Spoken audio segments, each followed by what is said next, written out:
భయభక్తులు గలవాడంట. దేవుని నామానికి మహిమ కలుగును గాక. దేవుని యొక్క వాక్యం చెబుతుంది, నెహెమ్యా గ్రంథము 7వ అధ్యాయము 2వ వచనంలో హనన్యా అనే ఒక వ్యక్తిని మనం చూస్తున్నాం.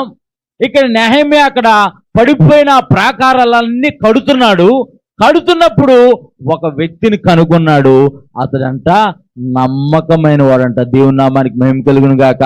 నమ్మకమైన వాడికే బాధ్యతలు ఇవ్వబడతాయి, అవునా కాదా? నమ్మకమైన వాళ్ళకే బాధ్యతలు ఇవ్వబోతాయి. ఎందుకు ఇస్తారంటే వారు నమ్మకంగా చేస్తారని. దేవుడు నాయకుల్ని, అధికారులను ఎందుకు కొనుక్కుంటారు? వాళ్ళు నమ్మకంగా వారికి మంచి పరిపాలన అందిస్తారు.